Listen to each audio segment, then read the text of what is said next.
Morning Dil TMT Swargaseema sandalwood farms whirlpool and LIC సమర్పిస్తున్న business breakfast షోకి స్వాగతం. గ్లోబల్ మార్కెట్స్లో ఈ మార్నింగ్ మనకు రిలీఫ్ ర్యాలీస్ కొనసాగుతున్నాయి across the Asian screens. Asian మార్కెట్స్లో అత్యధికం దాదాపుగా అన్నీ అని చెప్పుకోవచ్చు లాభాల్లో ట్రేడ్ అవుతున్నాయి. హ్యాంగ్సెంగ్ తైవానీస్ ఇండెక్స్, అలాగే నికాయ్ జపనీస్ ఇండెక్స్ నికాయ్, ఇలాంటివన్నీ కూడా మనకు స్ట్రాంగ్గా ట్రేడ్ అవుతున్నాయి. నిన్నటి లాభాలు కొనసాగుతున్నాయి. గిఫ్ట్ నిఫ్టీ కూడా ఒక 100-110 పాయింట్స్ లాభాన్ని సూచిస్తోంది ఓపెనింగ్లో. లాస్ట్ నైట్ యూఎస్లో టెక్ స్టాక్స్ లీడ్ చేశాయి. ఇంటెల్, ఏఎండి, బ్రాడ్కామ్, టీఎస్ఎంసి ఇటువంటి చిప్ మ్యానుఫ్యాక్చరింగ్ కంపెనీస్ అన్నీ కూడా స్ట్రాంగ్గా నాస్డాక్ లాభాలను లీడ్ చేశాయి. నాస్డాక్ వాజ్ అప్ 1.53%, సిబిఓఈ విక్స్ 11.8% తగ్గింది. So cease fire between Israel and Iran, ఈ రెండు దేశాల మధ్య జరిగినటువంటి ప్రస్తుతానికి కాల్పుల విరమణ ఒప్పందం మార్కెట్స్ మీద మనకు పాజిటివ్ ఇంపాక్ట్ని చూపిస్తోంది. అయితే ఇరాన్ న్యూక్లియర్ క్యాపబిలిటీస్ పూర్తిగా ధ్వంసం చేశామన్న డొనాల్డ్ ట్రంప్ క్లెయిమ్ను ఇంటెలిజెన్స్ ఏజెన్సీస్ ఒప్పుకోవట్లేదు. సో ఇంటెలిజెన్స్ వర్గాలు చెప్తుంది దీనికి విరుద్ధంగా ఉంది. వాట్ ఎవర్ ఇట్ ఈస్, ముందుగా యుద్ధం అయితే ఆగింది ప్రస్తుతానికి. అలాగే నిన్న బిఎస్సి మంత్లీ కాంట్రాక్ట్స్ ఎక్స్పైరీ ప్రభావం మన మార్కెట్స్ మీద స్పష్టంగా కనిపించింది. మార్కెట్లు గ్యాప్ అప్ ఓపెన్ అయ్యాయి, బ్రహ్మాండంగా ఓపెన్ అయ్యాయి. సుమారుగా ఒక దశలో నిఫ్టీ 25,317, ఏదైతే మనం 25,222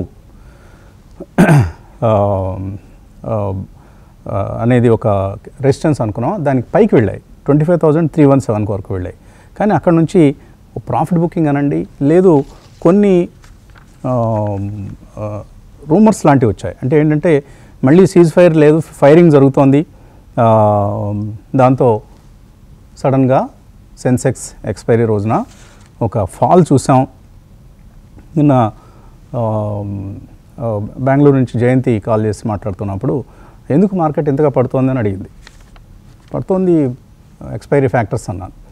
but more than the expiry factors, ఈ సీజ్ ఫైర్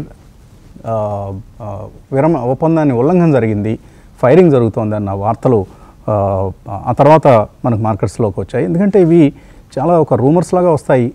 అందులో వాస్తవం ఎంత అవాస్తవం ఎంత అని తేల్చుకునే లోపల మార్కెట్లో రకరకాలైనటువంటి వోలటైలిటీ మనం గమనిస్తాం. అందులో ఎక్స్పైరీ రోజు జైన్ స్ట్రీట్ లాంటి హెడ్జ్ ఫండ్స్ అన్నీ కూడా రెడీగా కాచుకొని కూర్చుంటాయి. ఇవాళ పరిస్థితి ఎలా ఉందంటే అండి, ఏ ఎఫ్ఐఐ, ఏ ఆల్గో మెషిన్, ఏ హెడ్జ్ ఫండ్ ఎలా బిహేవ్ చేస్తుంది ఎవరూ ఊహించలేం. వాళ్ళ కంట్రోల్లో ఉంది ఆప్షన్స్ మార్కెట్ ముఖ్యంగా. సో ఆప్షన్స్ మార్కెట్లో ట్రేడ్ చేసేవాళ్ళు చాలా చాలా కేర్ఫుల్గా ఉండాలి. మనకు ట్రేడర్స్ ఎవరైతే ఉంటారో వాళ్ళని వాళ్ళు ఎప్పటికప్పుడు నిరూపించుకోవాల్సిన అవసరం ఉంది. ఎప్పటికప్పుడు అగ్ని పరీక్షలు ఎదురవుతూ ఉంటాయి. అసలు వాళ్ళు మనం ఏ కోవకి చెందుతాం. ఒక వర్క్షాప్లో, ఐ థింక్ మొన్నటి విజయవాడ వర్క్షాప్ అనుకుంటాను, కుటుంబరావు గారు ఒక మంచి టాపిక్ పట్టుకున్నారు. అసలు నేను ఎవరిని మార్కెట్లోకి వచ్చే ముందు కానీ వచ్చిన తర్వాత కానీ నేను ఇన్వెస్టర్నా, ట్రేడర్నా, పొజిషనల్ ట్రేడర్నా, ఇంట్రాడే ట్రేడర్నా, ఇది ఎవరికి వాళ్ళు నిర్ధారించుకోవాలి. అంతేగాని ఇంట్రాడేకి పొజిషన్ తీసుకొని దాన్ని మళ్ళీ ఆ రోజుకి వర్కౌట్ కాకపోతే దాన్ని పొజిషనల్ ట్రేడ్గా మార్చుకొని ఇలా చేస్తే మాత్రం బొక్కబోర్లా పడతారు, చాలా దెబ్బతింటారు.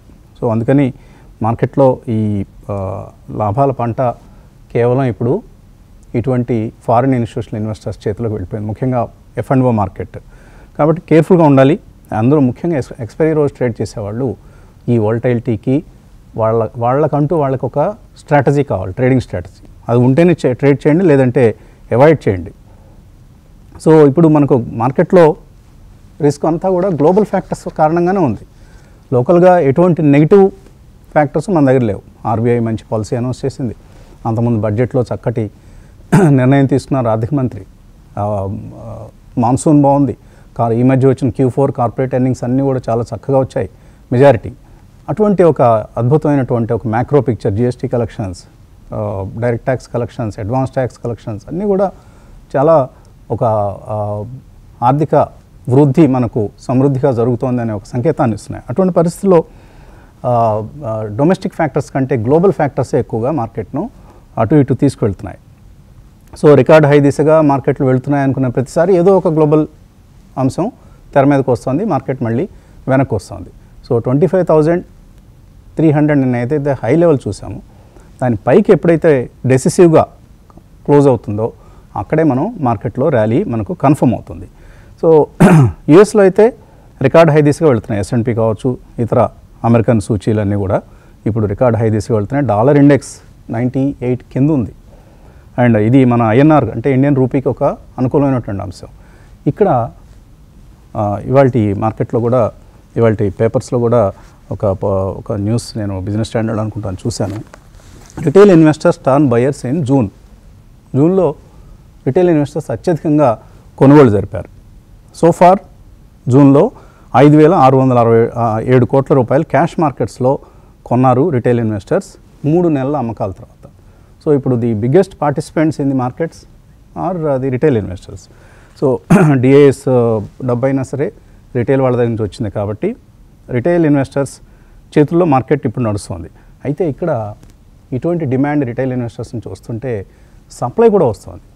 ఎవరు సప్లై చేస్తున్నారు? ప్రమోటర్స్ సప్లై చేస్తున్నారు. QIP ఇష్యూలు, బ్లాక్ డీల్స్ ఈ మధ్య మనం చూసాం. ఇండిగో, డిక్సన్, అలాగే బజాజ్ కన్జ్యూమర్ ఇవన్నీ కూడా అతిపెద్ద డీల్స్ జరిగిన కంపెనీలు చెప్తున్నాను నేను. చిన్న కంపెనీలు ఇంకా అనేకం బ్లాక్ డీల్స్ రూపంలో ప్రమోటర్స్ తమ స్టేక్స్ను అమ్ముకున్న సందర్భాలు చూసాం. QIPల ద్వారా అలాగే బ్లాక్ డీల్స్ ద్వారా కూడా. ఒక అంచనా ప్రకారం సుమారుగా ఒక జూన్ నెలలోనే 25,000 to 30,000 crores worth block deals మనకు జరిగాయి ఇప్పటికీ. ఇదంతా కూడా ఎవరు కొంటున్నారు ఎక్కువగా? నేను నా కుటుంబరావు గారు మెన్షన్ చేశారు, ఒక ఐ థింక్ బిజినెస్ స్టాండర్డ్లోనో ఈటీలోనో వచ్చింది ఆ న్యూస్ కూడా. Mutual funds కొంటున్నాయి. సో ఇలా వస్తున్న సప్లై మొత్తాన్ని కూడా మ్యూచువల్ ఫండ్స్ అంటే domestic institutional investors, indirectly retail investors వాటిని అబ్జార్బ్ చేసుకుంటున్నారు ఈ సప్లై మొత్తాన్ని కూడా. కాబట్టి అప్సైడ్ ఇక్కడ మనకు క్యాప్ అయింది. ఎందుకు 25,200 or 300ని మనం సక్సెస్ఫుల్గా అధిగమించలేకపోవడానికి ఇందాక అనుకున్నట్లుగా ఒకటి గ్లోబల్ ఫ్యాక్టర్స్, రెండోది సప్లై ఎక్కువగా వస్తుంది మార్కెట్లోకి ఫ్రమ్ ప్రమోటర్స్ లైక్ ఇప్పుడు అనుకున్న కంపెనీలు లాంటివి. సో ఎగ్జిస్టింగ్ షేర్స్ని మాత్రమే ఈ లిక్విడిటీ చేస్తే మార్కెట్స్ ఈసరికే మనకు 26,500 అంటే ఇంకా ఎక్కువ పైకి వెళ్ళాల్సిన పరిస్థితి ఉండేది. కానీ అప్సైడ్ క్యాప్ అవుతోంది because of the supply coming in to the market. ఇప్పుడు మనకు IPOలు మొదలయ్యాయి. ఇవాళ అతిపెద్ద IPO HDB ఫైనాన్షియల్ సర్వీసెస్ 2025లో బిగ్గెస్ట్ IPOగా మనం దీన్ని చెప్పొచ్చు. 12,500 crores. ఇందులో 10,000 crores HDFCకి వెళ్ళిపోతుంది ఆఫర్ ఫర్ సేల్ రూపంలో. ఓన్లీ 2,500 crores మాత్రమే కంపెనీకి ఫ్రెష్ మనీ రూపంలో, ఈక్విటీ రూపంలో వస్తుంది. కాబట్టి HDB ఫైనాన్షియల్కి పబ్లిక్ ఇష్యూ ద్వారా వచ్చేది అతి తక్కువ ప్రయోజనం. భవిష్యత్తులో రెగ్యులేటరీ నిబంధనల కారణంగా HDFC ఇంకా మరింతగా స్టేక్ సేల్ చేయాల్సి వస్తుంది. కాబట్టి ఈ ఫ్యాక్టర్ని దృష్టిలో పెట్టుకోండి HDB ఫైనాన్షియల్ సర్వీసెస్లో. ఇది ఏ కోవకు చెందుతుందంటే మనకు NBFC మార్కెట్లో NBFC market is already so crowded అండి. HDB డెఫినెట్లీ ఫండమెంటలీ మంచి కంపెనీ, అందులో ఎటువంటి సందేహం లేదు. Parentage, strong parentage, excellent parentage. 740 రూపాయల దగ్గర మనకు సుమారుగా 62-63 వేల కోట్ల రూపాయలు మార్కెట్ క్యాప్ ఉంటుంది. And promoter holding post issue 74.2% ఉంటుంది. సో ఇది మనకు కనిపిస్తున్న పిక్చర్. అండ్ గ్రోత్ రేట్స్ చూసుకున్నా, మిగతా ఏ పారామీటర్స్ చూసుకున్నా కూడా HDB ఫైనాన్షియల్ చక్కటి రెవెన్యూతో, చక్కటి NPA మేనేజ్మెంట్తో ముందుకు సాగుతున్నటువంటి కంపెనీ. రిటర్న్ ఆన్ ఈక్విటీ ఇవన్నీ కంపేర్ చేసి చూస్తే ఎనీ టాప్ టైర్ NBFCతో కంపేర్ చేయదగింది. బజాజ్ ఫైనాన్స్, చోళా, అలాగే Shriram finance, Bajaj housing finance వీటితో పోలిస్తే మార్కెట్ క్యాప్ దృష్ట్యా 6th, 7th పొజిషన్లో ఎక్కడో ఉంటుంది. రేపు లిస్టింగ్లో ఒకవేళ 1000 రూపాయలు అటువంటి ప్రైస్ వస్తే చెప్పలేము. అందుకంటే తక్కువ ప్రైస్లో కనుక లిస్ట్ అయితే మాత్రం ఈ కంపెనీలకు దిగువన ఉంటుంది. అలాగే L&T ఫైనాన్స్, M&M ఫైనాన్స్ ఇటువంటి కంపెనీల కంటే పైన ఎగువన ఈ కంపెనీని HDB ఫైనాన్షియల్ సర్వీసెస్ ప్లేస్ చేయొచ్చు. ఇలా మనం ఇంకా వాల్యుయేషన్స్ ఇవన్నీ మాట్లాడుకోవచ్చు. బట్ ఓవరాల్గా లాంగ్ టర్మ్ ఇన్వెస్టర్స్కి అనుకూలమైనటువంటి ఇష్యూ. లిస్టింగ్ గెయిన్స్ అంతగా ఉండకపోవచ్చు, మేబీ ఎనీవేర్ బిట్వీన్ 5 to 15% ఉండొచ్చు. ఇది మనం దృష్టిలో ఉంచుకోవాలి. అండ్ అన్లిస్టెడ్ స్పేస్లో ఎటువంటి హడావుడి జరిగిందో ఇందులో మనం పదే పదే మాట్లాడుకున్నాం కూడా. అనలిస్ట్తో మాట్లాడదాం.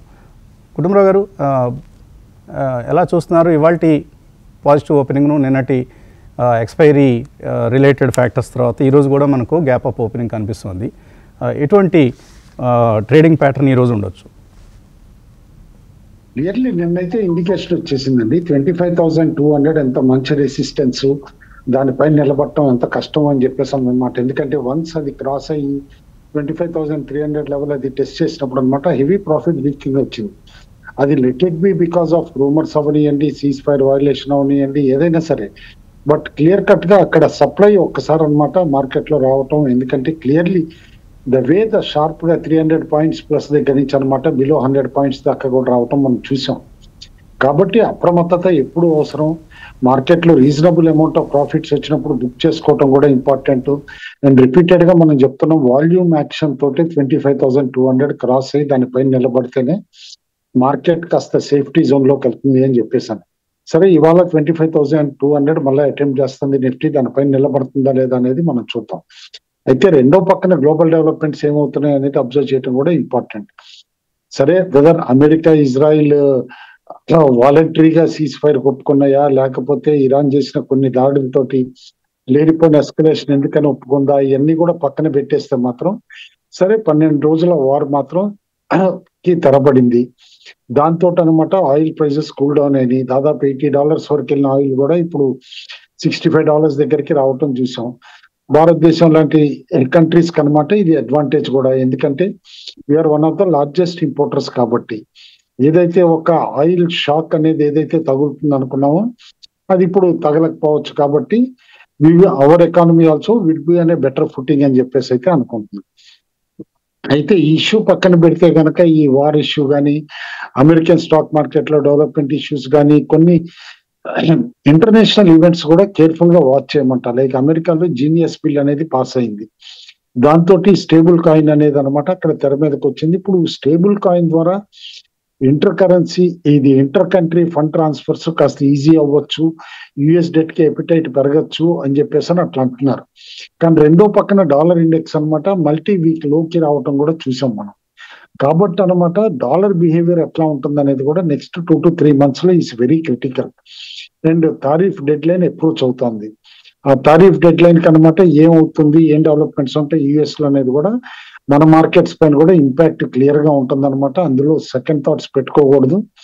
ఏదో టేకెన్ ఫర్ గ్రాంటెడ్ గా 25,200 పైన నిలబడితే మార్కెట్ సేఫ్ గా ఉంది కదా అని కూడా అనుకోవద్దు అంటాను. ఎందుకంటే ఇలాంటి షాక్స్, ఇలాంటి ట్రిజర్స్ మాత్రం నెగిటివ్ కూడా ఎప్పుడైనా కూడా రావడానికి స్కోప్ ఉంటుంది కాబట్టి. And more over one negative, small negative మన దగ్గర ఏంటంటే మాన్సూన్ ప్రోగ్రెస్ అనుకున్నంత లేదు. అర్లీ మాన్సూన్ వచ్చినా కూడా ఆ తర్వాత అనమాట సెవరల్ స్టేట్స్ లో ఇప్పుడు డెఫిసిట్ ఉంది అని అంటున్నారు. పికప్ అయితే కనుక well and good, but otherwise this is also should be A watchful factor అని చెప్పేసి అని అంటాం. రెండో పక్కన మొన్న అడ్వాన్స్ ట్యాక్స్ నెంబర్స్ కూడా చూసాం. బై అండ్ లార్జ్ చాలా వీక్ గానే ఉంది అని చెప్పేసి అనాలి గ్రోత్ రేట్ పరంగా చూస్తే కనుక. కాబట్టి కాషియస్ గా ఉన్నాయా, ఆర్ క్యాపెక్స్ ఎక్కువ పెట్టుకుని ట్యాక్స్ ఇప్పుడే ఎందుకు కట్టాలని చెప్పేసి కార్పొరేట్ సాగుతున్నాయా అనేది కూడా చూడాల్సిన విషయం ఒకటి ఉందన్నమాట. రెండో పక్కన రీటైల్ ఇన్వెస్టర్స్ జూన్ లో బాగానే బయింగ్ వచ్చారు అనడానికి డేటా అయితే చెప్తోంది అనమాట క్లియర్లీ. అయితే ఇవాళ మంత్లీ ఎక్స్పైరీ కూడా ఉంది కాబట్టి నిఫ్టీది అనమాట. అండ్ రోల్ ఓవర్స్ కూడా ఉంటాయి కాబట్టి ఎంత పర్సంటేజ్ రోల్ ఓవర్స్ ఉంటాయి, ఏ సెక్టార్ లో ఎక్కువ రోల్ ఓవర్స్ ఉంటాయి, ఏ స్టాక్స్ లో ఎక్కువ పర్సంటేజ్ రోల్ ఓవర్స్ ఉంటాయి అనేది కూడా కేర్ఫుల్ గా అబ్జర్వ్ చేస్తే కనుక నెక్స్ట్ సిరీస్ లో విన్నర్స్ ఎవరు అనేది కూడా గేజ్ చేయడానికి ఈజీ అవుతుంది. కాబట్టి కేర్ఫుల్ గా వాచ్ చేయమంటారు రోల్ ఓవర్ నెంబర్స్ కూడా. అండ్ మోర్ ఓవర్ ఇటు ఎఫ్ఐఎస్ బయింగ్ కానీ, ఇటు డొమెస్టిక్ ఇన్స్టిట్యూషన్స్ బయింగ్ కానీ అనుకున్న తీరునే నడుస్తున్నాయి. ఫ్రెష్ గా షార్ట్స్ అయితే యాడ్ చేయట్లేదు ఎవరు, వెయిట్ అండ్ వాచ్ యాటిట్యూడ్ లో ఉన్నారు. That is one point which is to be observed అని చెప్పేసి అని అంటాను. కాబట్టి ఇన్ జనరల్ మార్కెట్ లో మాత్రం సెక్టార్ స్పెసిఫిక్ అనే కాకుండా స్టాక్ స్పెసిఫిక్ గా కూడా మూవ్స్ ఉంటాయి. అవి కేర్ఫుల్ గా అబ్జర్వ్ చేయమంటాను. ఇండివిజువల్ గా సెక్టార్స్ వైజ్ లో లైక్ ఇప్పుడు ఫార్మా ఉంది, నోవో నార్డిస్క్ లాంటి వాళ్ళు కూడా వెయిట్ రిడక్షన్ డ్రగ్ ని వీగోవిన్ అనమాట ఇండియాలో కూడా లాంచ్ చేస్తున్నారు. ఆల్రెడీ మౌంజారో అని ఎల్లి రావటం చూసాం. చూస్తూ ఉంటే వెయిట్ రిడక్షన్ కి అనమాట ఒబేసిటీ బిగ్ ప్రాబ్లం కాబట్టి మన కంట్రీలో కూడా అదొక పెద్ద డ్రగ్ డిమాండ్కి అనమాట ఊతం ఇచ్చే సూచనలు అయితే కనిపిస్తుంది. కొన్ని వేల కోట్లు అనమాట పర్చేసెస్ ఆ సెగ్మెంట్ కూడా ఫార్మాలో అబ్జార్బ్ చేయొచ్చు అని చెప్పేసి కూడా చూస్తున్నాం. ఉంటాయి ఇట్లా డెవలప్మెంట్స్ చాలా సెక్టార్స్ ఇండివిజువల్ గా అనమాట. నిన్న వన్స్ వార్ కాస్త తెరపడింది అని అంటే ఆ రీజన్ తోటి అవనండి ఏదైనా డిఫెన్స్ స్టాక్స్ కాస్త కరెక్టివ్ మోడ్ లోకి వెళ్ళటం చూసాం. బట్ ఆ డిఫెన్స్ స్టాక్స్ కరెక్టివ్ మోడ్ లో ఉన్నా సరే నేను అనుకోవటం over period at lower level decent returns అయితే డిఫెన్స్ స్టాక్స్ ఇస్తాయి కాబట్టి కేర్ఫుల్ గా చూడమని చెప్పేసి అంటాను. Defence stocks we stand to gain good returns అనమాట ఆ స్టాక్స్ లో అని చెప్పేసి కూడా అర్థం చేసుకోవాలి. అయితే నిన్న వాల్యూమ్ యాక్షన్ కూడా మనం చూస్తే సెలెక్ట్ స్టాక్స్ లో అనమాట హ్యూజ్ వాల్యూమ్స్ డెవలప్ అవటం కూడా చూసాం. ఆ వాల్యూమ్స్ డెవలప్ అయి నిలబడిన స్టాక్స్ లో లైక్ ఎన్విరా ఇన్ఫ్రా ఈ మధ్య బాగా స్పెక్యులేటివ్ లో తగ్గిన స్టాక్ కూడా అనమాట లిస్టింగ్ అయిన దగ్గర పెరిగి ఆ తర్వాత అనమాట. బట్ నిన్న 4.5 కోట్ల దాకా వాల్యూమ్ అవటం చూసాం. అయ్యి స్టాక్ దాదాపు 10% పైన పెరిగిందనమాట. అండ్ చాలా రోజుల నుంచి డల్ గా ఉంది అనుకున్న కౌంటర్ అనమాట. అవలాన్ ఒకటి, క్విక్ హీల్ ఒకటి, ఇలాంటి స్టాక్స్ అన్నిట్లో 1-2% కరెక్షన్ అయినా కూడా వాల్యూమ్స్ బాగా అయినాయి. అది కేర్ఫుల్ గా చూడమంట. One interesting fact, Bajaj consumer దాదాపు 20% జంప్ అయింది. 2 కోట్ల పైన వాల్యూమ్ కూడా అయింది అందులో కూడా. కాబట్టి అది కేర్ఫుల్ గా చూడమంట. ఇది వరకు మనం ఇన్వెస్ట్మెంట్ ఐడియాగా ఇచ్చి మధ్యలో తగ్గినా కూడా ఖచ్చితంగా ఇన్వెస్టెడ్ ఉండండి, పెరిగే సూచనలు ఉన్నాయి అన్నది ఫుడ్స్ అండ్ ఇన్స్ అనమాట. నిన్న హ్యూజ్ వాల్యూమ్స్ తోటి 12% పెరగటం చూసాం. దాదాపు 50 లక్షల వాల్యూమ్ కూడా అయిందనమాట అందులో. అండ్ తడప స్వాన్ ఎనర్జీ చాలా మంది మన అడుగుతూనే ఉంటారు. స్వాన్ కూడా నిన్న మంచి మూవ్ తోటి అనమాట కోటి షేర్ల పైన ట్రేడ్ అయ్యి 4.5% పెరగటం కూడా చూసాం. కాబట్టి ఏదైతే గనక కొత్త స్టాక్స్ తెర మీదకి వచ్చినాయో వాటిలో ప్రైజ్ యాక్షన్ ఎట్లా ఉంది అనేది చూడటం కూడా ఇంపార్టెంట్ అనమాట. F&Oలోన నిన్న నష్టాలు అయ్యి ఉన్నాయి, గెయిన్స్ అయ్యి ఉన్నాయి అని చూస్తే చాలా రోజుల తర్వాత ఈ మధ్య కరెక్ట్ అయిన స్టాక్స్ లైక్ టిటాగర్ అవనియండి, ఐడియా, అంబుజా సిమెంట్, డెలివరీ ఇలాంటి స్టాక్స్ లో మంచి గెయిన్స్ చూసాం. 5% నుంచి 3% పైన అనమాట గెయిన్స్ రావటం చూసాం. బట్ అదే విధంగా లూజర్స్ కేపీఐటీ కాస్త అవుట్లుక్ క్లౌడీగా ఉందనగానే మార్నింగ్ నుంచి నిన్న వీక్ గా ఉండి స్టాక్ కూడా 6% పైన తగ్గటం చూసాం. అండ్ రీసెంట్లీ క్యూఐపి చేసింది అనమాట ఏది ఇన్వెస్టర్ కంపెనీ ఆయిల్ ఇండియాలో. అందుకని చెప్పి ఆయిల్ ఇండియా కూడా దాదాపు 6% వరకు తగ్గటం చూసాం. బీడీఎల్, ఓఎన్జీసీ, హెచ్ఏఎల్ నిన్న డిఫెన్స్ స్టాక్స్ అన్నింటిలో కూడా కాస్త F&Oలో 3% వరకు కూడా కరెక్షన్ చూసాం. ఫార్మా స్టాక్స్ కూడా లెడ్ బై గ్రాన్యూల్స్ ఇవన్నీ కూడా కాస్త వీకెట్ పైన ఉంటుంది మనం చూసాం. బట్ నేను అనుకోవటం next opportunity defensive stocks like ఫార్మాలోనే ఉంటుంది అని చెప్పేసి కూడా ఉంటాను. అండ్ మెటల్ స్టాక్స్ కూడా నిన్న మనం అన్నట్టేనమాట టాటా స్టీల్, జేఎస్డబ్ల్యూ ఇవన్నీ కూడా at 1.3% ప్లస్ గెయిన్స్ కూడా ఇవ్వటం చూసాం. నేను అనుకోవటం ఎవ్రీ డిక్లైన్ లో మెటల్స్ ఆర్ గుడ్ బెట్ అని చెప్పేసి అంటాను. ఆల్ ఇన్ ఆల్ ఇవాళ F&Oలో కొన్ని చేంజెస్ కూడా ఉన్నాయి. 4 స్టాక్స్ కొత్త అయితే F&Oలోకి ఎంటర్ అవుతున్నాయి. అంబరు, 361 ఇలాంటివి అనమాట. అండ్ కొన్ని స్టాక్స్ బయటకు కూడా వెళ్ళిపోతున్నాయి. 8 స్టాక్స్ బయటకు వెళ్ళిపోతున్నాయి ఇంక్లూడింగ్ SJVN అలాంటి స్టాక్స్ అనమాట. చూసుకోమంటాను కేర్ఫుల్ గా. ఏ స్టాక్స్ అయితే F&O నుంచి బయటకు వస్తాయో వాటిలో ప్రైజ్ యాక్షన్ కూడా కనిపించింది. లైక్ పూనా వల్ల అనమాట F&O నుంచి బయటకు వచ్చేస్తాను. గత వారంలో F&Oలో కవరింగ్ అవనండి ఏదైనా ఉండండి పూనా వాళ్ళలో ఎట్లా యాక్షన్ ఉండిందో కూడా మనం చూసాం. కాబట్టి ఈ ఒక్క ఇండికేటర్ కూడా కేర్ఫుల్ గా అబ్జర్వ్ చేయమని చెప్తాను. ఆల్ ఇన్ ఆల్ మార్కెట్ అయితే స్టే ఇది by on dips and stay invested zone లోనే ఉంది యాజ్ ఆఫ్ నౌ. కంగారు పడాల్సింది లేదు. బట్ డెఫినెట్లీ 25,200 పైన మాత్రం అన్లెస్ వాల్యూమ్స్ సపోర్ట్ చేస్తేనే ఆ కౌంటర్స్ లో ఉండమంటాను. But otherwise partial profit booking అయితే కాస్త అడ్వైజబుల్ అని చెప్పేసి అంటాను. ఒక శుభవార్త, మన ఆంధ్రప్రదేశ్ ముఖ్యమంత్రి నారా చంద్రబాబు నాయుడు గారి favourite project, most favourite project అనొచ్చు, పబ్లిక్ ప్రైవేట్ పీపుల్ పార్ట్నర్షిప్ అని P4 గురించి ఆయన ఈ మధ్య తరచుగా మనకు మాట్లాడటం తెలిసిందే. సో అది ఇప్పుడు స్వర్ణాంధ్ర P4 ట్రస్ట్ అనేది ఒక ఎస్టాబ్లిష్ చేసి దానికి వైస్ చైర్మన్గా, ఇక్కడ న్యూస్లో మన దానిలో తప్పు వస్తుంది, వైస్ చైర్మన్గా మనందరి అభిమాన చెరుకూరి కుటుంబరావు గారిని నియమించారు. సో ఈ సందర్భంగా మనందరి తరపున, TV5 తరపున, ప్రేక్షకుల తరపున, బిజినెస్ టీం తరపున కుటుంబరావు గారికి హార్దిక శుభాభినందనలు. వారు ఈ పదవిలో గతంలో ప్లానింగ్ బోర్డు వైస్ చైర్మన్గా ఎలా అయితే చక్కగా రాణించారో అదేవిధంగా ఈ P4 ట్రస్ట్ వైస్ చైర్మన్గా కూడా, చైర్మన్గా దీనికి ముఖ్యమంత్రి ఉంటారు చంద్రబాబు గారు, వైస్ చైర్మన్గా కుటుంబరావు గారు. సో కంగ్రాచులేషన్స్ కుటుంబరావు గారు, we wish you all the best. ఈ పదవిలో మీరు ఆంధ్రప్రదేశ్ రాష్ట్రానికి అనేకమైనటువంటి అభివృద్ధి కార్యక్రమాలు చేపట్టి వాటన్నింటినీ విజయవంతంగా ముందుకు తీసుకెళ్లాలని కోరుకుంటున్నాం. ఏంటి ప్రధానంగా ఏంటి P4 ట్రస్ట్ ఏం చేస్తుంది? థ్యాంక్స్ అండి for this thing, congratulations. First చాలా మందికి ఏంటంటే ఈ కన్సెప్ట్ పైన కొద్దిగా అనుమానాలు ఇట్లా ఉన్నాయి అన్నమాట. అది బేసికల్లీ ఏంటంటే పూర్ ఫ్యామిలీస్ ని హ్యాండ్ హోల్డింగ్ చేసి అనమాట దారిద్ర్య రేఖ నుంచి పైకి తీసుకురావటం. ఎందుకంటే మనం చూస్తూనే ఉంటాం రెగ్యులర్ గా అనమాట, చేపలు తినిపించడం కాదు, చేపలు పట్టడం నేర్పించండి, అప్పుడే కదా కుటుంబం నిలబడగలిగేది సొంత కాళ్ళ పైన అట్లా అన్నమాట.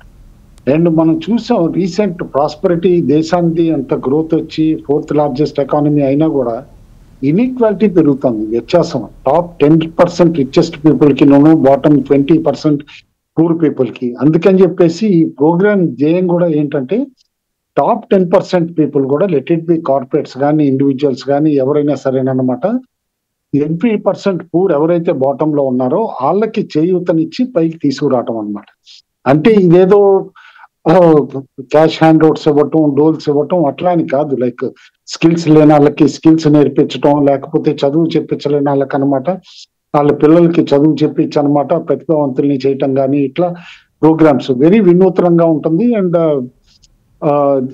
This will be A game changer for the country it self అంటాను. ఎందుకంటే ఇన్ఈక్వాలిటీ తగ్గించాలంటే ఇలాంటి ప్రోగ్రామ్ ఇంతవరకు లాంచ్ చేసిన రాష్ట్రం లేదు, లాంచ్ చేసిన దేశం కూడా లేదు. కాబట్టి this will be an history అన్నమాట. కాబట్టి ఇది సక్సెస్ చేయడానికి అన్ని విధాలా కూడా కష్టపడతామని చెప్పేసి ప్రామిస్ చేస్తాం. ఓకే అండి, again wishing you all the best Kutumbarao గారు. అక్కడ తప్పు వేస్తున్నారు, నేను పదే చెప్తున్నాను, వైస్ చైర్మన్ కుటుంబరావు గారు. మళ్ళీ ఏదైనా గట్టిగానే అండ్ ప్రేక్షకులు ముందుగా మా టీం ఏమనుకోరు, ప్రేక్షకులు విరుచుపడుతున్నారు, నువ్వేంటే ఆ టీంని కోపడతావు అని. స్వర్ణాంధ్ర P4 ట్రస్ట్ వైస్ చైర్మన్గా కుటుంబరావు గారు నియమితులయ్యారు. నాట్ యాజ్ ఏ చైర్మన్గా చంద్రబాబు నాయుడు గారు ఉంటారు, చైర్మన్గా చంద్రబాబు నాయుడు గారు, వైస్ చైర్మన్గా కుటుంబరావు గారు. వేయండి నాయన దయచేసి, గడ్డం పట్టుకుని బతిలు నడతాను. స్వర్ణాంధ్ర P4 ట్రస్ట్ వైస్ చైర్మన్గా కుటుంబరావు గారు, అంతే కదా కుటుంబరావు గారు? అంతేనండి. P4 ఫౌండేషన్ అండి, P4 ట్రస్ట్ కాదు, ఫౌండేషన్. P4 ఫౌండేషన్ వైస్ చైర్మన్గా కుటుంబరావు గారు నియమించారు. నిన్న దానికి క్యాబినెట్ ఆమోదం లభించింది. అలాగే ఇవాళ ఐ థింక్ అది గెజెట్లో కూడా ఆర్డర్గా వస్తుంది అనుకుంటాను. క్రాంతి గారు విషయం అండి. ముందుగా మన గురుగారికి, కుటుంబరావు గారికి ఈ స్వర్ణాంధ్ర ఫౌండేషన్ P4 వైస్ చైర్మన్గా నియమితులైనందుకు కుటుంబరావు గారికి హార్దిక శుభాకాంక్షలు. ఆయన ఇటువంటి మైలురాళ్ళు ఇంకా ఎన్నో అధిగమించి ఎన్నో విన్నవాలని మనస్ఫూర్తిగా కోరుకుంటున్నాను కుటుంబరావు గారికి, మన TV5 ప్రేక్షకుల ద్వారా, మన బిజినెస్ బ్రేక్ఫాస్ట్ షో ద్వారా వసంత్ గారు. ఓకే, రాబోయే రోజుల్లో ఈ పేరు ఇంకా పాపులర్ అవుతుంది. ఇప్పుడు ఇంకా నేను కానీ మా టీం కానీ అలాగే మన క్రాంతి గారు కూడా ఇప్పుడు కొద్దిగా తడబట్టడం జరిగింది. స్వర్ణాంధ్ర P4 ఫౌండేషన్ ఇది సంస్థ పేరు. రామకృష్ణ గారు. కుటుంబరావు గారికి శుభాకాంక్షలు అండి. అలాగే Swarnandhra P4 foundation vice chairman గా ఎంపిక కావటం అందరికీ ఆనందంగా ఉంది. పర్సనల్ గా చెప్పడం జరిగింది, కానీ టీవీ ముఖంగా కూడా ఆయనకి కంగ్రాట్స్ చెప్తున్నాను. ఆయన ఈ పదవిలో బాగా రాణిస్తారని, మంచి సేవ చేస్తారని ఆంధ్రప్రదేశ్ కి ఆశిస్తున్నాను. We should all celebrate this.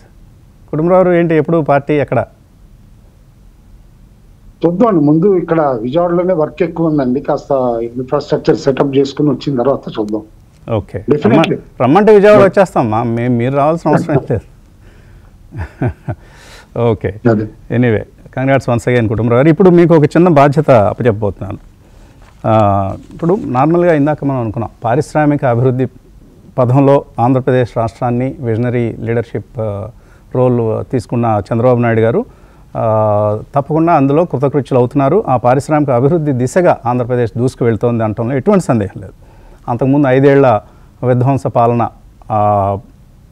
ఇప్పుడు కొద్దిగా కనుమరుగై మనకు తిరిగి పారిశ్రామికంగా రాష్ట్రం ముందుకు సాగే ప్రయత్నం చేస్తోంది.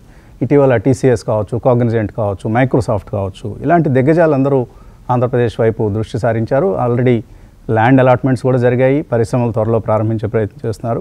సో అటు చంద్రబాబు నాయుడు గారు కావచ్చు, ఇటు లోకేష్ గారు కావచ్చు, పవన్ కళ్యాణ్ గారు కావచ్చు, ఇది అభివృద్ధి త్రయం ఇది. సో డెఫినెట్గా it is a developmental troika. So ఈ అభివృద్ధి త్రయం ఖచ్చితంగా రాష్ట్ర స్థాయిలో సమర్థవంతంగా పనిచేస్తుంది. కానీ ఇది సరిపోదు. క్షేత్రస్థాయిలో అధికారులు కావచ్చు, ప్రజాప్రతినిధులు కావచ్చు, వాళ్ళ సహకారం చాలా అవసరం. ఇప్పుడు చంద్రబాబు నాయుడు గారు ఏం చెప్తున్నారు, 175 నియోజకవర్గాల్లోనూ మేము ఇండస్ట్రియల్ పార్క్స్ ఏర్పాటు చేస్తూ ఉంటున్నారు, ప్రతి ఇంటికి ఒక ఎంటర్ప్రెన్యూర్ అంటున్నారు, P4 అంటున్నారు, దారిద్ర్య రేఖకు దిగువన ఉన్న వాళ్ళని పైకి తీసుకెళ్తూ ఉంటున్నారు. మరి ఇవన్నీ జరగాలంటే రూరల్ బేస్ చాలా ఇంపార్టెంట్. క్షేత్రస్థాయిలో ఎక్కువ ఎంత ఎంటర్ప్రెన్యూర్షిప్ని ప్రోత్సహించగలిగితే అంత ప్రొడక్టివిటీ వస్తుంది. కానీ ముఖ్యంగా రిమోట్ ఏరియాస్లో. కానీ దీనికి విభిన్నంగా కొంతమంది విరుద్ధంగా పనిచేస్తున్నారు ప్రజాప్రతినిధులు కొంతమంది. పార్వతీపురం అనేది ఆంధ్రప్రదేశ్లో one of the rural areas ఇది. అక్కడ ఒక ప్రజాప్రతినిధి, ఒక ఔత్సాహిక పారిశ్రామికవేత్త, మహిళ, ఆవిడ ప్రయోజనాలకు ఆవిడ అక్కడ ఒక biodegradable paper plant, lemon grass ఉపయోగించి దాని నుంచి వచ్చే పల్ప్తో అక్కడ biodegradable power packaging and paper ప్లాంట్ను నెలకొల్పే ప్రయత్నం చేస్తుంటే ఈ బోనెల విజయ్ చంద్ర, ఈయన ఎమ్మెల్యే, ఆయన ఈ మహిళకు చెందినటువంటి ఆ భూమి ఏదైతే ఉందో ఒక 24-25 ఎకరాల భూమి మీద కన్నేశారు, డబ్బులు డిమాండ్ చేశారు. ఆ డబ్బులు డిమాండ్ చేస్తే ఈవిడ ఇవ్వలేదు. దాంతో ఇప్పుడు భూమిని ఆక్రమించుకునే ప్రయత్నం చేస్తున్నారు. దీని మీద చాలా కంప్లైంట్స్ ఉన్నాయట. నిన్న మన TV5 ఎంక్వైరీలో మా ప్రతినిధి అక్కడి నుంచి సంపాదించిన సమాచారం ప్రకారం చాలా ఉన్నాయట ఆరోపణలు. ఈ మహిళ అయితే మన దగ్గరికి ఏకంగా మధ్యలో ఎవరైతే మిత్రుల ద్వారా మనల్ని అప్రోచ్ కావడం జరిగింది. సో ఆయన మీద ఆల్రెడీ ఈవిడ మీద SC/ST అట్రాసిటీస్ యాక్ట్ కేసు ఏదో పెట్టారు. ఈవిడ కూడా ఆయన మీద కేసు పెట్టింది. సో ఇవన్నీ జరుగుతున్నాయి. చెప్పొచ్చేది ఏంటంటే రూరల్ స్థాయిలో మహిళలకి, ముఖ్యంగా పారిశ్రామికవేత్తలకి ప్రోత్సాహకాలు అందించకపోతే మనం అనుకునే ఇప్పుడు ఎంతమంది TCSలు, ఎంతమంది కాగ్నిజెంట్లు వస్తారండి. రూరల్ ఎంటర్ప్రెన్యూర్షిప్ని మనం ఎంకరేజ్ చేయగలిగితే that will create more employment. ఇప్పుడు ఈవిడ నాకు నిన్న ఫోన్ చేసి చెప్పారు, నేను 500 నుంచి 1000 మందికి ఎంప్లాయ్మెంట్ ఆపర్చునిటీ కోసం నేను ప్రయత్నం చేస్తున్నానండి. ఏ ఊరు ఇది? పార్వతీపురం మండలంలో పెద్ద బొండపల్లి అనే గ్రామం. ఈ మహిళా పారిశ్రామికవేత్త పేరు చొక్కా శ్రీదేవి. ఆల్రెడీ ఇప్పుడు ఇక్కడ ఇందాక మనం పేపర్ న్యూస్ క్లిప్పింగ్స్ చూసాం. ఆల్రెడీ రకరకాల వ్యాపారాలు ఆవిడ కొనసాగించి కొంత క్యాపిటల్ పోగు చేసుకొని now she is planning a big enterprise. దానికి ఎమ్మెల్యే సహకారం అందించాల్సింది పోయి ఆవిడ ల్యాండ్ మీద కన్నువేసి దాన్ని కొట్టేసే ప్రయత్నం చేయటం అనేది ఎంతో బాధాకరం. ఆవిడ చెప్పింది, సార్ నేను వైసీపీకి పాలనకి వ్యతిరేకంగా ఈయన గారికి ఓటు వేశానంటే నేను వేసిన ఓటు నాకే చేటు తీసుకొచ్చిందని. అలాంటి పరిస్థితి రావడం విచారకరం. కుటుంబరావు గారు, దీన్ని మీ ప్రభుత్వం దృష్టికి మీరు తీసుకెళ్ళి ఆవిడకి న్యాయం జరిగేలా చేయాలి. షూర్ అండి, వాళ్ళ ఇండస్ట్రీ డిపార్ట్మెంట్ తోటి కూడా కనెక్ట్ అయ్యి డెఫినెట్లీ చెప్తాను. ఎందుకంటే ముఖ్యమంత్రి గారు ఇలాంటి ఇష్యూస్ లో మాత్రం ఖచ్చితంగా చాలా స్ట్రిక్ట్ గా ఉంటారు, అసలు టాలరేట్ చేయరు అన్నమాట. ఎందుకంటే ఆయనంత ఇండస్ట్రీ ఫ్రెండ్లీ కానీ ఎంటర్ప్రెనర్ ఫ్రెండ్ ఎవరు కూడా ఉండరు కూడా అన్నమాట. అది అందరికీ తెలిసిన విషయం కూడా. కాబట్టి definitely we will look in to it అండి without any doubt. Okay, so let's hope for the best. ఆవిడకి న్యాయం జరగాలని కోరుకుందాం. ఓకే, మళ్ళీ మనం మార్కెట్స్ అంశంలోకి వద్దాం. రామకృష్ణ గారు, ఏంటి ఎలా చూస్తున్నారు? ఇవాళ గ్యాప్ అప్ ఓపెనింగ్ జరగబోతోంది. ఈ ఓపెనింగ్ని ట్రేడర్స్ ఏ విధంగా వాడుకోవచ్చు? సో మార్కెట్స్ నిన్న హయ్యర్ ప్లేస్కి వెళ్ళిన తర్వాత 25,300 ఆ జోన్కి వెళ్ళిన తర్వాత అండి మార్కెట్స్ కొంత కరెక్షన్ గురైనాయి. షార్ట్ ఫాల్ ఆఫ్టర్నూన్ నుంచి చూసాము. మార్నింగ్ అయితే చక్కటి గ్యాప్ అప్ జరిగింది. గ్యాప్ అప్ తర్వాత మంచి ర్యాలీస్ జరపడం చూసాము. కానీ మీరు ఓపెనింగ్ కామెంట్స్ లో చెప్పినట్లు విపరీతమైన వాలటిలిటీ నిన్న మార్కెట్స్ లో కనిపించిందండి. అంటే మెయిన్ గా సెన్సెక్స్ సెటిల్మెంట్ ఉండటం, అట్లాగే FIs కూడా కొంచెము పెద్ద మొత్తంలో అమ్మకాలు జరిపారు. నెట్ లెవెల్లో 5,000 crores పైన FIs సెల్లింగ్ కనిపించింది. DIs సమానంగా కొన్నప్పటికీ ఓవరాల్ మార్కెట్ లో చాలా వాలటిలిటీ మనకు కనిపించింది. నిన్న మనం కాల్ ఆప్షన్ బయింగ్ ఇవ్వడం జరిగిందండి. అది ఇచ్చింది ఆల్మోస్ట్ ఒక దశలో 100-110 రూపాయలు ప్రాఫిట్ దాకా వెళ్ళడం చూసాము. ఫైనల్ గా మళ్ళీ ఆ వాలటిలిటీ తట్టుకోలేక స్టాప్ లాస్ కూడా హిట్ అవ్వడం చూసాం. సో మార్కెట్స్ లో షార్ప్ గా ఆపర్చునిటీ క్యాప్చర్ చేయగలిగే వాళ్ళంటే మనం 1:3.5 రేషియోలో రిస్క్ రివార్డ్ ఇవ్వడం జరిగింది. ఆల్మోస్ట్ 140 పాయింట్స్ టార్గెట్ ఇవ్వడం జరిగింది పొజిషన్ ట్రేడర్స్ కి. ఇంట్రాడేలో అయితే దాదాపుగా 100 పాయింట్ల పైచిలకు ఆల్మోస్ట్ 1 అవర్ పాటు ప్రాఫిట్ ఆ పర్టికులర్ కాల్ 25,200 కాల్లో చూసాం. సో ఇంకా టెక్నికల్ పరంగా చూస్తే మార్కెట్స్ సేమ్ అండి, అంటే రేంజ్ లోంచి బయటికి రావడానికి ట్రై చేస్తూ ఉన్నాయి. సో కంఫర్టబుల్ గా నిన్న మార్కెట్స్ పైనుంచి పడినప్పటికీ పాజిటివ్ గానే ఉంది. నిఫ్టీ మనకి ఒక 72 పాయింట్స్, అట్లాగే బ్యాంక్ నిఫ్టీ 402 పాయింట్స్ పాజిటివ్ గా క్లోజ్ అయినాయి. సో మొత్తం మీద 25,000 ని హోల్డ్ అయింది మార్కెట్. ఇంట్రెస్టింగ్ అంశం ఏంటంటే 25,200 పుట్ అనేది హైయెస్ట్ ఓపెన్ ఇంట్రెస్ట్ గా రైటింగ్ జరిగింది. అంటే put side writing in the మనీలోకి వెళ్ళి జరగడం మార్కెట్స్ నిన్నటి రోజే మనకి ఈ రోజు మార్కెట్స్ పెరుగుతాయనే అంచనాలు ఆశలు కల్పించాయి. అదే విధంగా ఇప్పుడు మనకి ఓపెనింగ్ గానీ గిఫ్ట్ నిఫ్టీ గానీ అదే చూపిస్తూ ఉంది. సో మొత్తం మీద మార్కెట్స్ ఇంకా సాలిడ్ గా 25,000 ని సపోర్ట్స్ గా తీసుకునే అవకాశాలు ఉన్నాయండి సమీప భవిష్యత్తులో. ఇన్ కేస్ 25,000 బ్రేక్ అయిన పక్షంలోనే 24,800, 24,700 నెక్స్ట్ ఇమీడియట్ బిగ్ సపోర్ట్స్ గా ఉండే అవకాశం ఉంది. అన్ని ఇండికేటర్స్ కూడా పాజిటివ్ గానే చూపిస్తున్నాయి. స్మాల్ మూవింగ్ యావరేజెస్ కూడా లైక్ 10, 20 ఇలాంటివి కూడా దాటి పైనే మార్కెట్స్ క్లోజ్ అవుతూ ఉన్నాయి. సో మొత్తం మీద పీసీఆర్ కానీ విక్స్ కానీ అన్ని కూడా సపోర్ట్ గా ఉన్నాయి మార్కెట్స్ పైకి వెళ్ళడానికి. విక్స్ కూడా నిన్న కూడా తగ్గింది, అంత వాలటిలిటీ ఉన్నప్పటికీ కూడా 13.64 దగ్గర సెటిల్ అయింది. పీసీఆర్ కూడా 0.85 దగ్గర ఉండటం మార్కెట్స్ కి ఇక్కడ నుంచి కొంచెం ఇంకా అప్ సైడ్ లెగ్స్ ఇంకా ఉన్నట్టు క్లియర్ గా అర్థం అవుతుంది. సో రిలేటివ్ గా చూసినప్పుడు బ్యాంక్ నిఫ్టీ కొంచెం బెటర్ పర్ఫార్మెన్స్ కనిపించింది. 400 పాయింట్స్ పాజిటివ్ గా క్లోజ్ అవటం, ఒక స్మాల్ రెడ్ క్యాండిల్ ఫార్మేషన్ ఉన్నప్పటికీ ఆర్ఎస్ఐ పాజిటివ్ క్రాస్ ఓవర్, అట్లాగే బాలింజర్ బ్యాండ్ అప్పర్ లైన్స్ టచ్ అవడం ఇవన్నీ కూడా బ్యాంక్ నిఫ్టీకి సపోర్టింగ్ గా ఉన్నాయి.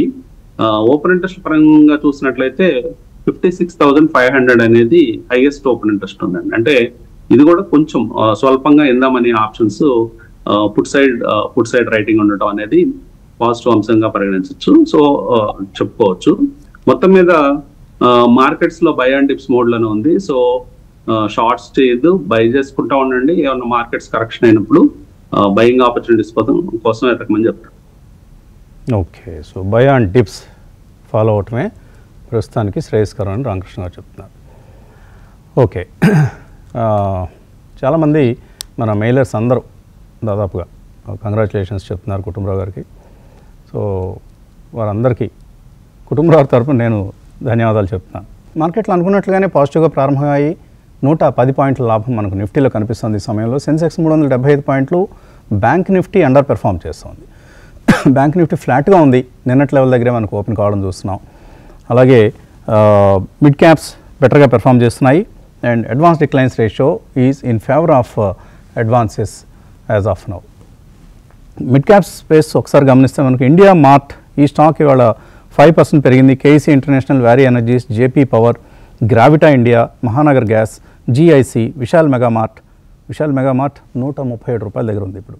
MCX India, CRISIL, PTC Industries, PTC 15,000 cross చేసింది మళ్ళీ. Titan, Schneider Electric, Indian Hotels, Home First Finance, Graphite India, Hyundai Motors ఇలాంటివన్నీ పాజిటివ్ ఓపెన్ అయ్యాయి. Biocon is down 2%, Zen Technologies, Data Patterns, LT Foods, KPIT, Policy Bazaar, Timken India, Swan Energy, Sumitomo Chemicals, Supreme Industries, Anand Rathee ఇలాంటివన్నీ కూడా మనకు నష్టాలతో open అయినటువంటి counters. Brokerage notes పాజిటివ్గా రావడంతో Titan is up 2% ఇవాళ ట్రేడ్లో. రామకృష్ణ గారు ఏమైనా ట్రేడింగ్ అటెంప్ట్ చేయొచ్చా? చేయొచ్చండి. ఈరోజు మార్కెట్స్ కనుక ఒక 30-40 పాయింట్స్ కరెక్ట్ అయ్యి ఆఫ్టర్నూన్ లోపల మళ్ళీ R1 కనుక కింద నుంచి పైకి బ్రేక్ అయ్యేటప్పుడు 25,132 క్రాస్ అయ్యేటప్పుడు లాంగ్ అటెంప్ట్ ట్రై చేయొచ్చండి. అరౌండ్ 25,130, 140 మధ్యలో లాంగ్ అటెంప్ట్ ట్రై చేయొచ్చు. ఓకే, లాంగ్ పొజిషన్స్ అటెంప్ట్ చేయొచ్చు, బట్ చెప్పిన లెవెల్స్ని జాగ్రత్తగా దృష్టిలో పెట్టుకోండి. రెసిస్టెన్సెస్ ఎక్కడికక్కడ వెనక్కి లాగుతూ ఉంటాయి. ఓకే, కాలర్ ఉన్నారా? ఒక కాలర్ ఉన్నారు, తీసుకుందాం. హలో హలో, నమస్తే అండి, అడగండి. నేను వైజాగ్ నుంచి వనిత మాట్లాడుతున్నాను. వైజాగ్ నుంచి చెప్పండి అమ్మా. అంటే ముందుగా కుటుంబరావు గారికి శుభాకాంక్షలు. కుటుంబరావు గారి శుభాకాంక్షలు. ఇంకా చాలా మందికి మంచి జరగాలని మనస్ఫూర్తిగా కోరుకుంటున్నాను. ధన్యవాదాలు. అలాగే ఇంకొక చిన్న విన్నపం, మీరు ఈసారి సెమినార్ కండక్ట్ చేసి దయచేసి వైజాగ్ లో కండక్ట్ చేయండి. వైజాగ్ లో కండక్ట్ చేయాలి వర్క్షాప్. ప్లీజ్. యాక్చువల్గా మనం హైదరాబాద్లో ప్లాన్ చేస్తున్నాము. అలాగే కొన్ని త్వరలో అయినా వైజాగ్ లో కండక్ట్ చేయండి. తప్పకుండా అమ్మా. ఏంటి ఏమైనా డౌట్ ఉందా? అంటే ర్యాపిడ్ ఫైర్ లాగా అడగాలనుకుంటున్నాను. మరి మీరు అంగీకరిస్తే ర్యాపిడ్ ఫైర్ లాగా నా దగ్గర మీరు స్టాక్స్ అన్ని అడుగుతాను. ఏమండి? ర్యాపిడ్ ఫైర్ లాగా నా దగ్గర మీరు స్టాక్స్ అడుగుతాను. కుటుంబరావు గారు హోల్డ్ అండ్ ఎలా చెప్తారు? అడగండి, త్వరగా అడగండి. సరే అండి. First Ashok Leyland. Kutumbarao Ashok Leyland hold or cell? First thanks అండి ఆవిడ విషెస్ కి. అశోక్ లైలాండ్ అయితే బై అండి, డెఫినెట్లీ ఎవ్రీ డిక్లైన్ లో బై కూడా అంటాను. ఆల్రెడీ పర్చేస్ చేసి ఉంటే కనుక హోల్డ్ చేయమని కూడా అంటాను. Okay, hold or buy Ashok Leyland. ఇంకా first source solutions. First source solution as of now hold అండి. Hold. HBL engineering. HBL engineering hold with stop loss అంటానండి. ఎందుకంటే రీసెంట్ ర్యాలీ తర్వాత మళ్ళీ కొంచెం కరెక్టివ్ మోడ్ లోకి వెళ్ళేటట్టుంది. ఎక్కడ పర్చేస్ చేశారో మనకు తెలియదు కాబట్టి as of now hold with a stop loss. మంచి ర్యాలీ వచ్చింది మనం విజయవాడలో చెప్పిన తర్వాత 20% పెరిగింది. Next stock SW solar. ఇది కూడా పెరిగింది ఈ మధ్య. ఎస్డబ్ల్యూ సోలార్ హోల్డ్ అండి. హోల్డ్. Next Tejas Net. ఏమా? తేజాస్ నెట్వర్క్స్. తేజాస్ కూడా కరెంట్ లెవెల్స్ హోల్డ్ అండి. 700 దగ్గర కన్సాలిడేట్ అవుతుంది. హోల్డ్. ఇదమ్మా మోర్పెన్ లాస్ట్ స్టాక్ ఇది. మోరపెన్ కూడా హోల్డ్ అంటానండి. ఎందుకంటే డీమర్జర్ కానీ ఇష్యూస్ అన్ని కూడా కంపెనీ క్లారిటీ ఇచ్చిన తర్వాత ఇప్పుడు స్టాక్ లో స్టెబిలిటీ కూడా కనిపిస్తుంది. Hold and as of no review after June quarter results అండి. ఓకే అమ్మా. Okay okay. మిమ్మల్ని అడిగితే మొత్తం పోర్ట్ఫోలియో మొత్తం ముందు పెట్టేట్టున్నారు. Anyway thanks for calling. Shravan Reddy అడుగుతున్నారు. ఆయన గుడ్ లక్ ఇండియా 1500 షేర్లు ఉన్నాయంటే 40% ప్రాఫిట్లో ఉన్నారు. ఇది సగం అమ్మేసి పవర్ మెక్ షేర్లలో ఇన్వెస్ట్ చేద్దాం అనుకుంటున్నారు. గుడ్ లక్ టు పవర్ మెక్. ఎలా ఉంది ఐడియా? రెండు కూడా మనం ఇన్వెస్ట్మెంట్ ఐడియాగా చెప్పిన స్టాక్స్ అండి. కాబట్టి రెండిట్లో ఇది గుడ్ ఇది బ్యాడ్ అని అయితే చెప్పలేను నేనైతే కనుక. But definitely both are doing extremely well. Good luck కూడా రీసెంట్ కరెక్షన్ తర్వాత ఎంత షార్ప్ గా ర్యాలీ అయ్యి కన్సాలిడేట్ అవుతుందో హైయర్ లెవెల్స్ లో చూడొచ్చు. పవర్ మెక్ కూడా పోస్ట్ కార్పొరేట్ యాక్షన్ కూడా 3000 దగ్గర అనమాట స్టేబుల్ గా నిలబడుతుంది. నన్ను అడిగితే 50% పవర్ మెక్ కి షిఫ్ట్ అవ్వచ్చు అండి. బట్ బ్యాలెన్స్ 50% ఈ హోల్డ్. ఆయన కూడా 50% అడిగారు. So he can shift. Sun Pharma గురించి అడుగుతున్నారు. 1200 రూపాయల్లో ఉన్నాయి వెంకట్ దగ్గర. క్రాంతి గారు, సన్ ఫార్మా హోల్డ్ చేయొచ్చా? లేదు ఇది అమ్మేసి ఏదైనా ఇంకా వేరే ఫార్మా స్టాక్ ఏమైనా షిఫ్ట్ కావచ్చా? సార్, ఫార్మాసిటికల్ కంపెనీస్లో largest company blue chip company Sun Pharma అనమాట. ఆయన హోల్డ్ చేయాలనుకుంటే డెఫినెట్గా ఈ ప్రైస్ రేంజ్లో అయితే సన్ ఫార్మా హోల్డ్ చేయొచ్చు వసంత్ గారు. ఇక్కడి నుంచి కూడా 10-15% గెయిన్స్ సన్ ఫార్మాలో ప్రైసింగ్ ఫ్యాక్టర్ అనేది ఉంది వసంత్ గారు. సన్ ఫార్మా అమ్మేసి ఓకార్డ్కి వెళ్ళొచ్చా? లేదు వసంత్ గారు, ఈ ప్రైస్ రేంజ్లో Wockhardt is a multiplayer. So it's a highly risky proposition. Okay. Wockhardt గురించి ఇప్పుడు చాలా అంటే ఇంత పెరిగిన తర్వాత ఇప్పుడు పెద్ద పెద్ద ఫిగర్స్ టార్గెట్స్ అవి చెప్తున్నారు. ఎంతవరకు అవన్నీ వస్తాయో తెలియదు మనకు. రామకృష్ణ అడుగుతున్నారు. ఆయన దగ్గర ఆర్వీఎన్ఎల్ ఉన్నాయి 530 రూపాయలు. హోల్డ్ చేయొచ్చా సెల్ చేయొచ్చా? కుటుంబరావు గారు, RVNL hold or sell? Railway stocks అయితే as of no profit book చేసుకోమంటానండి. రీసెంట్ లోలో కొన్నాళ్ళు అయితే కనుక. ఎందుకంటే ర్యాలీ కొంచెం ఫిజిల్ అవుట్ అయ్యేటట్టు ఉంది as of now. But maybe మళ్ళీ ఏదో టికెట్ ప్రైజెస్ అవి పెంచుతామని చెప్పినప్పుడు అనమాట ఇంపాక్ట్ ఉన్నా లేకపోయినా కూడా ఈ స్టాక్స్ అన్ని కూడా మళ్ళీ రైల్వే స్టాక్స్ ఇండైరెక్ట్ గా పెరగటం మొదలవుతాయి. Maybe hold and sell closer to 440-450. Okay. తర్వాత mail Satyanarayanamurthy, Belrise industries ఆయనకు ఐపీఓలో అలాట్ అయ్యాయట 400 షేర్లు 105 రూపాయల్లో. మంచి కంపెనీ అనేది. మంచి కంపెనీనండి. మీరు లాంగ్ టర్మ్ కోసం హోల్డ్ చేయగలనంటే హోల్డ్ చేయండి. కాకపోతే లాక్ ఇన్ రిలీజ్ అయినప్పుడు సెల్లింగ్ ప్రెషర్ రావటాలు ఇలాంటివన్నీ జరుగుతాయి ఐపీఓస్లో. సో ఒక 2 to 3 క్వార్టర్స్ వెయిట్ చేస్తే మీకు ఇంకా అప్రిసియేషన్ వచ్చే అవకాశం ఉంది. One of the better IPOs ఈ మధ్య వచ్చిన వాటిలో Bellrise Industries. Thank you Kutumbarao garu, Kranti garu, Ramakrishna garu. ఇది ఇవాల్టి breakfast show. Thanks for watching.